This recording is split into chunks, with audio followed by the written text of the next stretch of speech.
আজকে চলে আসলাম উপজেলা পরিষদ বাঁশখালী চট্টগ্রাম। তো দেখেন আস্তে আস্তে ঢুকে যাচ্ছি বাঁশখালী পরিষদের ভিতরে। তো দেখে কিন্তু এখানে কিন্তু আসলে দেখতে পাবেন সকল প্রকার এখানে আপনার যত সমস্যা এখানে পরিষদে আসলে কিন্তু সমাধান হয়ে যাবে। তো আমার সমাধানের জন্য আমি চলে আসলাম বাঁশখালী বাংলাদেশ নির্বাচন কমিশনের কাছে। তো ওখানে যাচ্ছি, বাট দেখেন এখানে পরিবেশটা কত সুন্দর। এখানে লেখা আছে আই লাভ বাংলাদেশ। তো আমার বাংলাদেশ কিন্তু অনেক ভালো, স্বাধীন বাংলাদেশ এখন।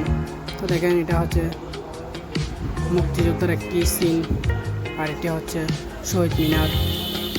তো আবার এদিকে সামনে আস্তে আস্তে দেখতে পাবেন 26শে মার্চ স্বাধীনতা দিবস উপলক্ষে আমরা যা করে থাকি। আর এদিকে দেখেন এইদিকে আমরা কিন্তু যাবো এখন বাংলাদেশ নির্বাচন কমিশনের কাছে, কারণ আমার এনআইডি কার্ডের সমস্যা হয়েছিল, এটা সমাধান করার জন্য।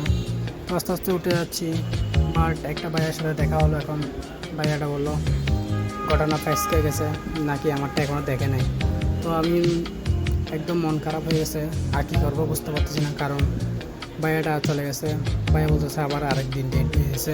তো এখন কিছু করার নেই ভাই, এখানে পরিশোধে আসলেই আপনারা শুধু আসতে থাকবেন। এরকম আপনাদের যত সমস্যা হবে আপনারা শুধু আসতে থাকবেন এবং ঘোরাঘুরি করতে থাকবেন, কারণ এগুলো একদিনে কোনো শেষ হয় না, এগুলো অনেক দিন লেগে যায় এনআইডি। এবং আপনার যাবতীয় যত সমস্যা হোক না কেন এখানে যদি আসেন আপনি, তাহলে কোনো দিনের শেষ হবে না, তাহলে আপনাকে একদিন পর একদিন ডেট দিতে থাকবে। সবাইকে